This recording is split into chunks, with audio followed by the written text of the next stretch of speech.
वैदराज बलभद्र, ठीक है। मतलब एक डॉक्टर की कहानी है। बहुत पुराने ज़माने में वैद को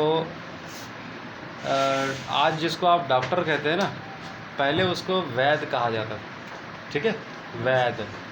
और ये जो वैद होते थे ये कैसे इलाज करते थे, इनका इलाज करने का तरीका आज के डॉक्टरों की तरह लंबे लंबे कैप्सूल और सिरप और इंजेक्शन नहीं हुआ करता था। वो इलाज करते थे यहीं के पेड़ पौधे और जड़ी बूटियों से दवा ढूंढ ढूंढ कर लोगों की इलाज किया करते थे। समझ रहे ना बात? तो बहुत समय पुरानी बात है। अब हम स्टोरी शुरू कर रहे हैं, कहानी अब शुरू कर रहे हैं, ठीक है। तो बहुत समय पहले की बात है। विजयनगर, विजयनगर एक राज्य हुआ करता था। विजयनगर काफ़ी आज की अगर हम बात करें तो विजयनगर गुजरात राज्य का नाम सुना आपने? गुजरात, राजस्थान। तो विजयनगर गुजरात में ही हुआ करता था, ठीक है। आज के गुजरात में विजयनगर हुआ करता था।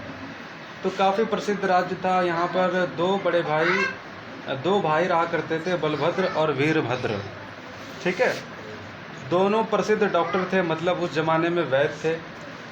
बलभद्र ने अपने ही नगर विजयनगर में दवा की दुकान खोल ली। तो एक भाई ने दवा की दुकान खोल ली अपने ही नगर में, अपने ही नगर में दवा की दुकान खोल ली। अपने नगर मतलब विजयनगर में। और एक भाई चला गया कर्नाटक, मैसूर। उस टाइम मैसूर जो होता था, कर्नाटक आज हम जिसको कहते हैं मैसूर, उसका नाम हुआ करता था। तो मैसूर चला गया। तो कुछ ही दिनों में वीरभद्र का नाम चारों ओर फैल गया। यानी कि वीरभद्र जो मैसूर चला गया था। तुम्हारे पर फोकस करे क्या? हल्ला कर रहे हो? हल्ला नहीं करे, नहीं तो फिर अच्छा नहीं लगेगा सुनने में।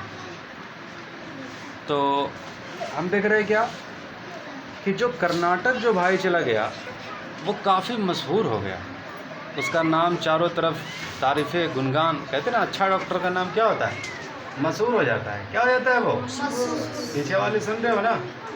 अगर आप अच्छा काम करोगे ना तो मशहूर हो जाओगे। कैसा मशहूर होना है कि सबको? तो अच्छा काम करो। और अच्छा काम करने में बहुत मेहनत लगती है। अच्छा काम करने में बंदे को मेहनत लगती है, ईमानदारी लगती है। ईमानदारी जब तक आपके अंदर नहीं होगी अच्छा काम नहीं कर पाओगे। क्योंकि अच्छा काम करने के लिए ना इंसान को कुछ देना पड़ेगा, कुछ आपको ऐसी चीज़ें देना पड़ेगा कि जो आपको देने में मेहनत लगेगा, तकलीफ़ होगी, परेशानी लगेगा, लेकिन फिर भी अगर आप दे देते हो तब ही आपका काम अच्छा होगा और आप कुछ अच्छाई जो है समाज में फैला पाओगे। समझ में आ रही बात? तो वीरभद्र का नाम फैल गया, अच्छे डॉक्टर के नाम जो कि अच्छा इलाज करते होंगे ये साहब, है ना।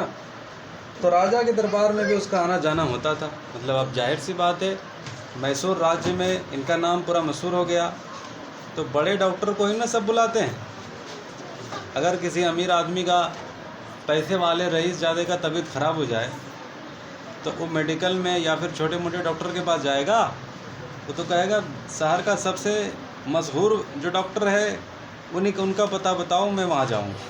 वो जितना भी खर्च करवा दे कोई मसला नहीं है कि नहीं। तो जाहिर सी बात है, तो राजा के दरबार में के लोग भी आना जाना शुरू हो गया और इन्हीं से जो है सारा कार्य इलाज का चलता था। तो राजा स्वयं वीरभद्र को बहुत मानता था, क्योंकि बड़ा ज्ञानी व्यक्ति था। इस कारण वीरभद्र का बहुत मान था, राजा भी मानते थे। तो मैसूर के राजा को किसी ने बताया कि इमली के पेड़ लगाने से राज्य की भलाई होगी। समझ रहे बात?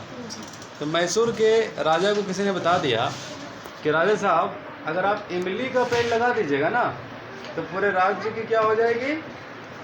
भलाई हो जाएगी, मतलब अच्छा रहेगा। इमली का पेड़ लगा दीजिए। मैसूर के राजा को कह दिया। बताओ तो सही, इमली का पेड़ में क्या भलाई है? क्या इमली का पेड़ क्या सेहत के लिए अच्छा है? अच्छा है सचमुच? चलो देखते हैं। तो राजा इस बात को मान गया। राजा ने कहा बहुत अच्छा भाई साहब, आपने कहा, हमने मान लिया। मतलब किसी ने सलाह दिया था, उसने अपने दीवान को, मतलब दीवान का मतलब समझ रहे हो, मिनिस्टर को आज्ञा दी कि तुरंत उसकी आज्ञा का पालन हो, जब यह बात मालूम हुई तो वैदराज वीरभद्र राजा के यहाँ पहुँचा। राजा ने अनाउंसमेंट करा दिया, मैसूर के राजा ने, लगा दो चारों तरफ नीम क्या इमली का पेड़, इमली का पेड़ लगा दो चारों तरफ। और जब ऐसा होना शुरू हो गया तो वीरभद्र को पता चला, क्योंकि ये वैद्य था, डॉक्टर था ना, समझ रहे बात? हाँ, तो इन्होंने सुना तो राजा से निवेदन किया, महाराज आप जो कर रहे हैं उससे राज्य का अनर्थ होगा। समझ रहे बात? अगर आप हर जगह लगा देंगे, पेड़ लगा देंगे, इमली का खाली पेड़ लगा देंगे, तो इससे क्या हो जाएगा? राज्य का अनर्थ होगा, नुकसान हो जाएगा। राजा ने चकित होकर कहा, राजा ने चकित होकर कहा ताज्जुब से, कैसे कैसे नुकसान हो जाएगा? देखो छोटे मियाँ, कैसे नुकसान हो जाएगा? समझ रहे बात? तो राजा ने चकित होकर ही कहा, तो कैसे नुकसान होगा? तो इन्होंने कहा, पेड़ों से तो स्वास्थ्य बनता है, जनता सुखी होगी। अरे पेड़ लगा देंगे ना, तो पेड़ से क्या होता है? अच्छा अच्छा ऑक्सीजन मिलेगा, फ्रेश फ्रेश ऑक्सीजन मिलेगा, वातावरण साफ रहेगा, चकाचक रहेगा, तो दिक्कत क्या है? किसने कहा? राजा ने कहा। तो बलभद्र ने कहा, महाराज यह तो ठीक बात है कि पेड़ से फायदा है, इमली के पेड़ स्वास्थ्य को बिगाड़ देते हैं। समझ गए हो बात? इसलिए मैंने कह रहा था कि इमली का पेड़ अगर खड़ी लगा दोगे कोई हर्ज नहीं है, अगर 2-4-10 पेड़ हो जाए कोई मसला नहीं है, लेकिन अगर हर जगह इमली का पेड़ लगा दोगे तो फिर मसला हो जाएगी, स्वास्थ्य खराब हो जाएगा। इमली का पेड़ स्वास्थ्य के लिए, सेहत के लिए अच्छा नहीं है। आप इमली के पेड़ों के स्थान पर नीम का पेड़ लगवा दीजिए। हाँ, नीम के पेड़ के कई फ़ायदे हैं। अगर नीम का फ़ायदा अगर मैं यहाँ पर बताना शुरू कर दूँ तो ये रिकॉर्डिंग जो है ना, मेरा स्टोरेज फुल हो जाएगा। समझ रहे बात? तो इसीलिए मैं नीम के फ़ायदे नहीं बताऊँगा, क्योंकि 7 मिनट हो चुका है और सुनने वाला बोर हो रहा है। ठीक है? आप लोग बोर हो रहे हो क्या? एक बार कह दो जोर से। ठीक है। तो जो भी वीडियो देख रहा है, देखो बच्चे बोर नहीं हो रहे हैं, तो बोर नहीं होना है। ठीक है? स्टोरी पूरा सुन के जाना। तो महाराज तो ठीक है, तो कहा ठीक है भैया, नीम का पेड़ लगा दीजिए तो ज़्यादा बेहतर रहेगा, इमली का पेड़ मत लगाइए, तो इससे राज्य का हित होगा। इतना सुनकर राजा अपनी जिद पर अड़ा रहा। राजा कहता, अरे मेरा फैसले के खिलाफ बात करता है, हमने कह दिया इमली तो इमली, नीम नहीं होगा। ठीक है? तो अब क्या हो गया? इतना सुनकर राजा अपने जिद पर अड़ा रहा। वैदराज वीरभद्र हार मानने वाला नहीं था। अब जो वीरभद्र था, चूंकि इतना बड़ा डॉक्टर बन गया, ऐसे तो नहीं बन गया होगा, हार मानने वाला नहीं था। उसने राज्य के दीवान को बातों ही बातों में बताया, आप बहुत जल्दी एक भयानक बीमारी के शिकार होने वाले हैं। दीवान जिसको ऑर्डर दिया था ना राजा कि लगा दीजिए, हर जगह पेड़ लगा दीजिए, क्या चीज़ का? इमली का।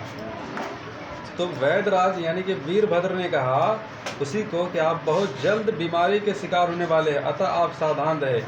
यह सुनकर दीवान घबरा गया, उसने तुरंत इलाज करने को कहा।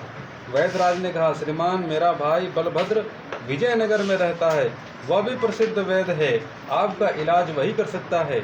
मतलब समझे? दीवान को कह दिया कि आप बहुत जल्द बीमार होने वाले हैं। दीवान को हो गया टेंशन। कोई अच्छा खासा आदमी, हट्टा खट्टा आदमी, उसको बोलते अरे तुझको कैंसर हो गया। समझ रहे बात?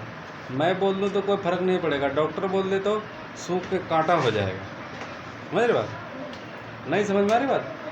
अगर कह दे स्वस्थ आदमी को, हेल्दी बंदे को कह दे कि तुमको फला बीमारी है, अच्छा खासा तगड़ा है, लेकिन बीमारी का नाम सुन करके खाना पीना, भूख प्यास सब उसका क्या हो जाएगा? बंद। और फिर क्या हो जाएगा? बीमार। ठीक है? तो अच्छा टैक्टिक्स लगाया इसने। तो वीरभद्र ने कह दिया कि भैया आप बीमार होने वाले हो, मेरा भाई रहता है मेरे गांव में, नगर में रहता है वो, और प्रसिद्ध वैद्य है, आप जाओ वहाँ इलाज करा लो। दीवान ने कहा ठीक है, मैं कल ही चला जाऊँगा। वैदराज ने फिर कहा, श्रीमान मेरी एक बात का ध्यान रखिए, आप जब भी विश्राम करना चाहे तो इमली के पेड़ के छाया में ही करे, दातून भी इमली का ही करे, खाने पीने की चीज़ों में इसका रस अवश्य ले, दीवान जी ने सारी बातें मान ली। अगले दिन वह जब विजयनगर की ओर चल पड़ा, उसने वैद्यराज की बातों का पालन किया। अब विजयनगर पहुंचते पहुंचते उसका स्वास्थ्य बिगड़ गया। मतलब समझ में आ गया इमली का नुकसान। अरे हेल्दी था वो, उसे सिर्फ इतना कह दिया कि आपका तबीयत क्या हो गया, खराब।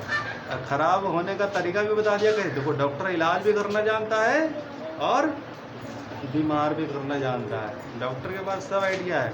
अगर देख रहे नहीं पार्टी मोटा पार्टी है तो पहले उसको बीमार करेगा फिर इलाज करेगा, और जब अच्छा खासा पैसा आ जाएगा ना तो फिर कहेगा भैया ठीक हो गया। ठीक है समझ रहे बात? हाँ, तगड़ा आदमी देख करके वैसे ही करता है। पहले लगता है खाया पिया हुआ आदमी लगता है बहुत मजबूत आदमी है, लंबा लंबा कैप्सूल और सिरप और इंजेक्शन लिखता है, बच्चे को दे दे करके देता है पतला कर दे। बच्चा हो जाता है बीमार बहुत ज़्यादा, अब सीरियस हो जाता है, पानी चढ़ रहा है तो ये चढ़ रहा है तो वो चढ़ रहा है। समझ रहे बात? आप बेचारे का जो है जब देखते हो कि पूरा हालत ख़राब हो गया तब कहता है खाना पीना खाओ, फल खिलाओ, ये खिलाओ फल वल खा करके अच्छे अच्छे चीज़ें खा करके तंदुरुस्ती हो जाती है, तो फिर एक आध दो को दवाई भी डोज देते रहता है, फिर उसके बाद कहता है ठीक हो गया। समझ रहे बात? पहले बीमार किया तो दवा दे करके। तो कुछ डॉक्टर ऐसे होते हैं जो बहुत कुरफात किस्म के डॉक्टर होते हैं, पैसे बनाते खाली। ठीक है, तो यही बात है। ये बीमार हो गया। दीवान ने सब कुछ जानकर बलभद्र अपने छोटे भाई वीरभद्र की चालाकी समझ गया।